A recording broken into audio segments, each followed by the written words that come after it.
like to welcome all of you to come and for your willingness to hear some real-life perspective of a complex topic such as war and our war, the one that we are describing now, the bombing of former Republic of Yugoslavia, took place on 17 years ago, 1999. We also could learn a lot about war from facts, statistics and testimonies, from history and media. But if a person wants to know the real truth and everything, as long needs to hear all sides involved in the clash, plus the allies and all available witnesses to have the clearer picture of all. So first of all, I want to make a little introduction of my country, because I'm proud, very proud of my country. I don't know how much you know about our history, but we are not so big country. Now we have population a little bit less than in the start of the century, despite all the wars. But still we're proud to be independent, and we still fight for our territory with help of some European countries and world countries of recognition of Kosovo, because they bombing we call Kosovo the heart of the Serbia, and every Serbian who is willing, my parents are from Kosovo, but I was born in Serbia because the migration took place everywhere, so even there. So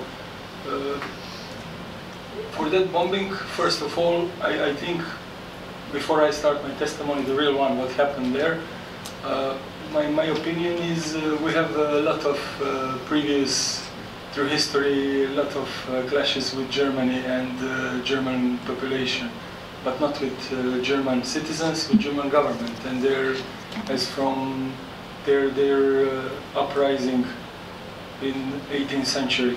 So Germany has a pretension, as the Suhan said, of Slavic people, and in favor of that I would like to put some notes and some details and facts. We signed contract with Germany, it was true. We did the same as Bolshevik do, so it was a contract, Treaty of Peace. But just 1 month after, the communists started riots, but the riots started in Belgrade, not in Zagreb, not in Ljubljana, because Yugoslavia was formed of Czech Republic. And we were used like rabbits, because we put the riots and the clash, but it was, when we did it, my ancestors, we did it in a global way, because we were supporting the East. We knew if we didn't rise, the army will go immediately to Russia, and we are with Russia as one country. We feel that, and despite everything what is going on now with Russia, we feel them our brothers or our mother, because we are minor than them, and I think it's opposite. So because of that, the riots took place on 27 of March 1941. The German offensive of Russia was late 3 months. Those 3 months were very, very important, because the offensive started in winter. So all the tanks were stuck because of the winter, so the invasion was not so successful as it should be. And Hitler never, or the Germans never, forgive us such a thing. And the first thing that was bombed in April, after those riots, I don't know if you know that, it's very interesting, because it was our Easter. So the bombing took place on Serbian Easter, when we were on church, and all Serbians in Belgrade were celebrating, with kids, with everyone. The German bombed us with 1,500 aircrafts, and the first building that was bombed was our library. Why so? You should think about it, because my opinion personally is the statement of Prime Minister of Israel, when my Prime Minister of my country were visiting. He said we are friends 2,000 years, Israel nation and Serbians. So we are not just the nation that, you learn one history, but you should educate yourself more, because I think you all learn like I do British history. You should learn a history like it should be, by artifacts, by some proof and everything. So let me start with our losses, continue with losses. In World War II, World War I, Serbia lost 1,250,000 casualties. That was 28% of population at that time. And that was the far highest loss of all the countries in the world in First World War. They say that in First War. They say that the First War was started because of us, because we killed the Prince of Austria, but that wasn't true, because even before that all countries had raised industry of weaponry. It was also, everything was prepared of that. As Sukan said, Germany was not satisfied with French, Russia, and it was something gonna go. So our casualties, we didn't learn nothing from that, because in Second World War we had even bigger losses. And I'm just going to mention you some facts. I think they're interesting, because Malta, when we are now, had 1,550 casualties of population 269,000, which was 0.0055%. UK has loss of almost 500,000. Of their 48 million, when I'm mentioning these numbers, I must put the condolences, as all Serbians did, to all the victims, because it doesn't matter the ethnicity or the origin, every victim is important and count. So UK has also 0.0093% of victims in the whole population. USA lost also the same 500,000. So on their 131 million, it was 0.0032%. Germany, which is very interesting because they started all that, they lost less than 7 million. It is unbelievable. So because they have very powerful weaponry, they built it for almost 15 years, and they were preparing for that. We didn't know, Slavic people, we were surprised, and the Germans' loss were 10%, and we're now coming to Slavic people. USSR lost 26 million casualties. Of their 182 million citizens, it was 40%. Disaster numbers. Poland lost 6 million people, casualties. Of their 35 million citizens, it was 17%. And finally, I must say that, because you can never hear and say and read that in history, Serbia lost 1,750,000 casualties. A population of 5,400,000. That was our loss of 32.4% just after World War I. Why did we do so? I must ask my ancestors, but they're not live now to ask them, but it was a terrible mistake. So let's now continue to NATO campaign. That was the fact, to introduce you something that we're living on Balkan, and that's why they say Balkan is something that is, how to say, there can never be peace. They say it like that, but who really wants to see? I saw the agenda, it's chains of weight of chains. It's a very good short movie that one guy, Serbian guy in Canada, made about how we lived there in Yugoslavia. We were a communist country, same as Russia, and when they were united. So we live in peace with everyone, Macedonians, Croatians, Bosniaks. Despite all, I was raised in a city which is multi-ethnic. So near me, I think my city has 27 nationality and maybe 40 religions. So it's my favor that I was living in such a rich environment. So I never had a problem to experience so.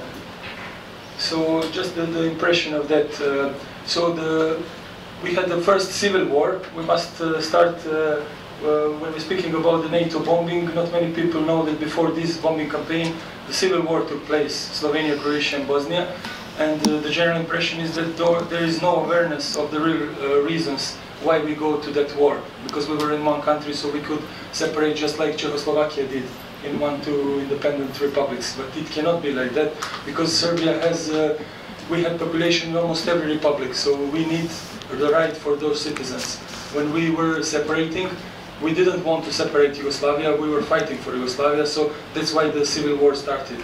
As he said, some people got weaponry, they formed military, paramilitary forces, so it is either you fight or there is no negotiations anymore. So when all those wars happened, we our government didn't think Milosevic was on president. He didn't think not good of Kosovo, because the plan was disaster, and our most famous scientist took a plan, and it was really a disastrous plan, because we started to fight with the rebellious Albanian separatists. We shouldn't do so, because they had a president who was Rugova. He was a very peaceful man, something like Indian former peace fighter. So it is, how to say, with those kind of person you can very easily negotiate a peace or some circumstances. But with this second current, which was led by Hashim Taci, who was, they call him a snake. When you get a nickname, the snake, that means that you are something not so good in his own people. So that's why we didn't understand that, and there were, for sure, casualties on both sides, and Milosevic lost the control of Kosovo. And that's why we started, the clash were open, so NATO offered us in September 1998, UN Council adopted resolution 1199, which is still ongoing, but no one respected it, and called Serbian and Albanians seeking to stop fighting and negotiating. At the same time, NATO reports, because Milosevic denied that, and the last visit was on March, and when Richard Holbrooke, who was negotiator in front of the mission, when he left at 7:45, began the intervention of NATO. We call it Operation Allied Force or Angel's Mission of Mercy. Federal Republic of Yugoslavia was bombed by almost all European countries of that day, and bombing lasted 78 days. During those time, 2,000 civilians died, including 89 kids, and 1,000 soldiers were killed. And NATO aircrafts performed 36,218 flights. So they fired 5,000 shells with 22,000 tons of explosives, and 150 containers with cluster bombs, which are prohibited by all international conventions and everything. So why I'm telling you this? Because nowadays, not only Serbia, Kosovo and Montenegro and Bosnia are facing something very, the growing of cancer, because they throw the bombs with depleted uranium in 113 locations, mostly on territory of Kosovo and Metohija, and the results are catastrophic. I don't want to put now the numbers because no one took the scientific research, but everything is still now ongoing. And my personal testimony, I was that day when it started, I was on training. I was in the third largest city of Serbia, called Niš, and I'm training judo, and I was on training when the bomb fell.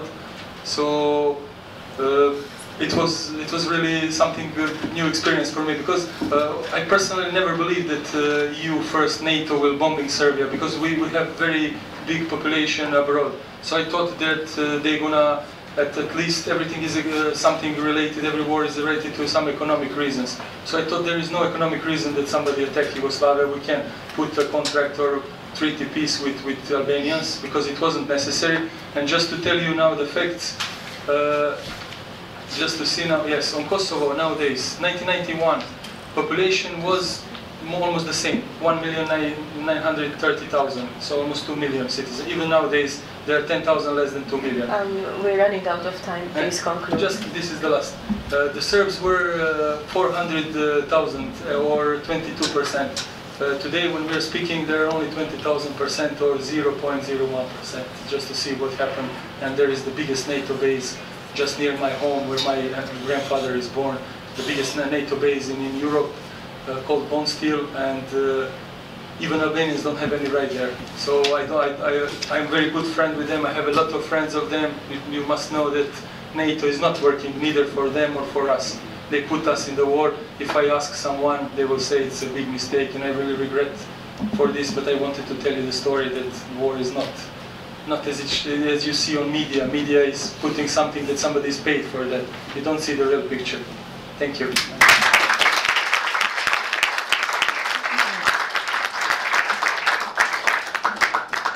We are now inviting the third secretary from the Russian Federation, Mr. Mikhail Vasiliev, to pass on his remarks. Good evening, friends. Thank you very much. First of all, Ramona, thank you for your inviting. We can speak about... Sorry? Your chairs. Come on. Thank you. The Russians always take it to the edge, you know? Yes. Against imperialism, always. We can speak about big problem, about NATO. I want to speak about NATO with a Russian accent, but without Kalashnikov, Baltic and oil, as we can read in some Western papers, newspapers. But it's very important. It's very important for me, for my country.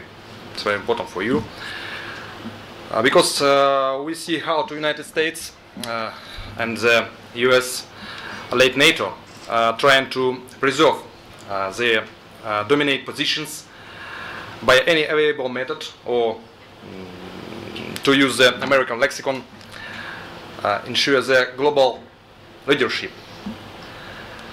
Many diverse ways of exerting pressure, economic sanctions, and even direct armed intervention are being used. In March 1999, NATO actually started a war against a sovereign state having committed an act of aggression.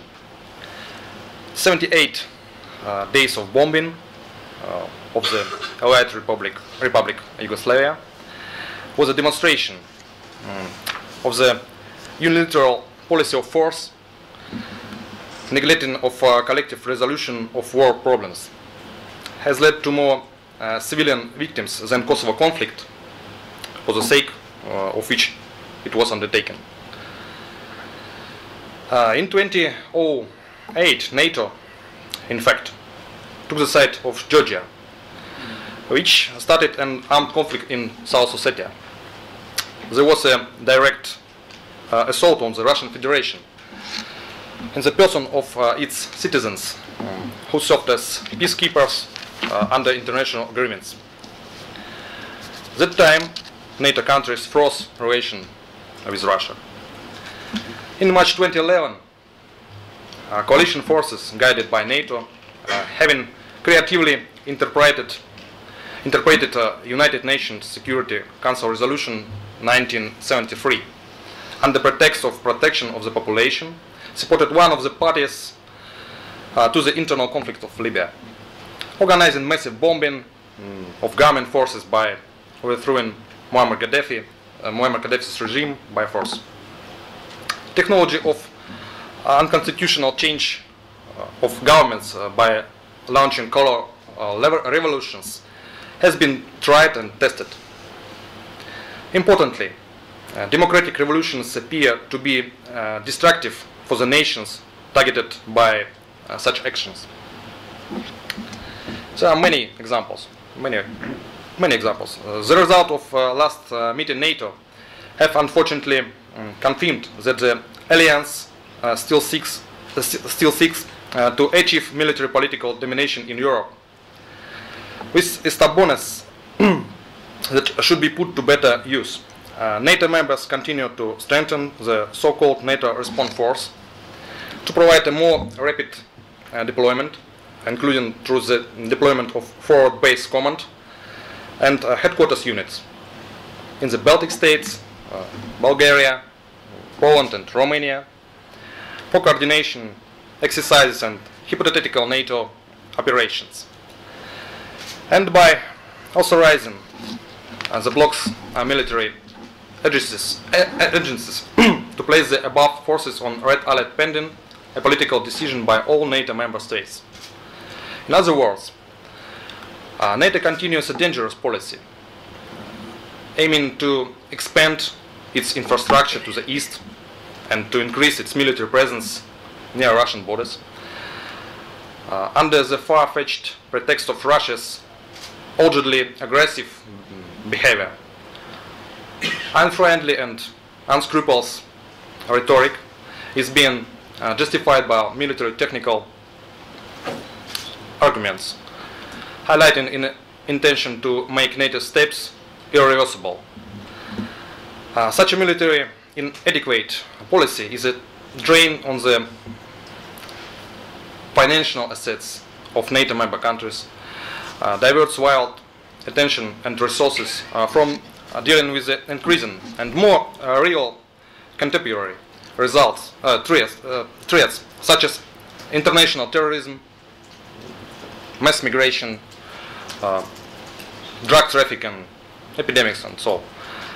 Moreover, this obvious return of the United States and its allies to Cold War attitudes, fraught with the escalation of tensions and sparing an armor race, could poison the atmosphere of the world in the long run.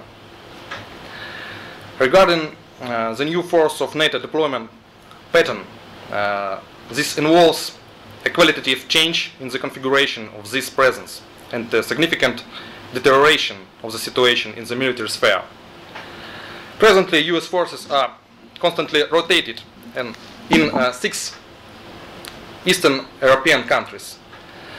We have stated more than once that continuous rotation does not differ in any way from constant deployment. And there are continuous exercises with the participation not only of United States, but also European contingents. The naval grouping in the Baltic has been reinforced. Storage depots have been set up for equipment used by rotation units. During joint exercises with national contingents, troop reinforcement infrastructure continues to be upgraded. Military activity in the airspace along Russian borders has intensified. The number of reconnaissance flights has drastically increased. There is constant talk about increasing the military presence in the Black Sea. It's obvious that discussions on this issue, not to mention practical decisions, if any, would not help maintain the Black Sea as a region of peace and good neighborliness. The sitting elements of the missile defense system in Romania and Poland, as well as other components of the United States and NATO military infrastructure in Romania and other countries, this is an effort to expand regional military activity in direct proximity to Russian borders. This seriously undermines security and stability on this part of the continent and forces Russia to respond to maintain its own security. As you may be aware, in the 1990s, Russia reduced its non-strategic nuclear weapons arsenal by 75%, moved them into a category of non-deployed weapons, and housed them in central storage facilities within its national territory. Meanwhile, Europe, not just Germany, Belgium, Netherlands, Italy and Turkey, as well, still have deployed used tactical nuclear weapons on their respective territories. The Americans are modernizing their nuclear bombs, and European NATO members are modernizing aircraft carriers for such weapons. This policy was confirmed at the NATO summits held in Chicago and Wales. We are likewise concerned by the so-called joint use of nuclear weapons within NATO, exercise involving the preparation and use of nuclear weapons by the armed forces of states that do not possess such weapons. This abnormal situation has been in place for more than 40 years now, but that does not make it any more acceptable.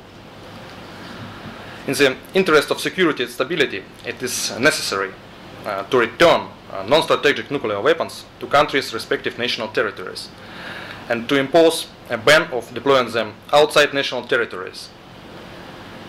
Enabling rapid deployment of these weapons and reject the holding of exercises involving the preparation and use of nuclear weapons of the armed forces of states that do not possess such weapons. Of course, the presence of United States non-strategic nuclear weapons in Europe is taken into our military planning.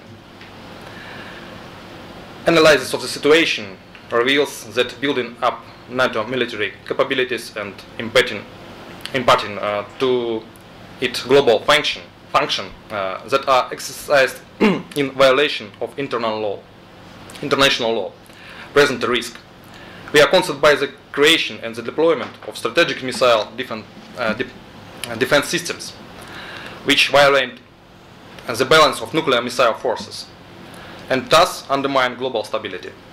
We are also concerned by the implementation of the concept of a global strike and plans to put weapons in space, as well as the deployment of strategic non-nuclear precision weapon systems.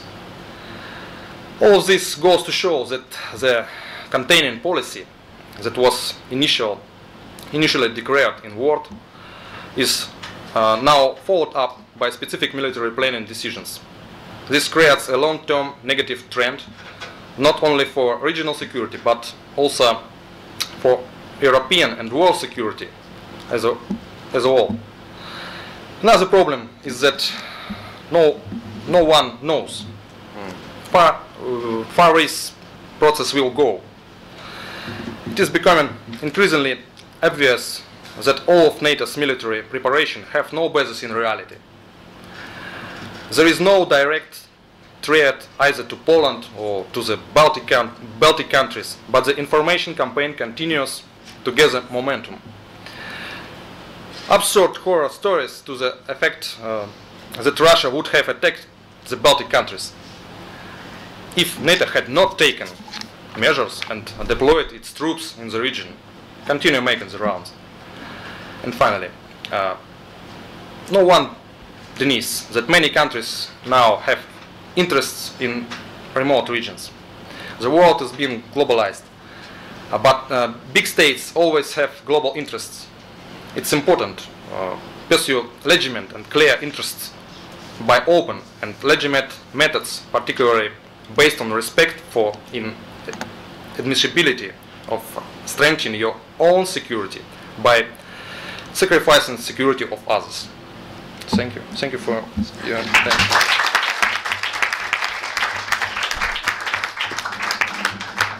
If you give me just half a minute for a couple of words. Okay, sure. Ladies and gentlemen, just a couple of sentences to my colleague.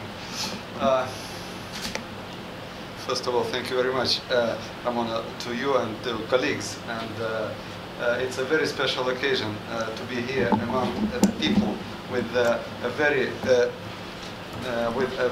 realistic and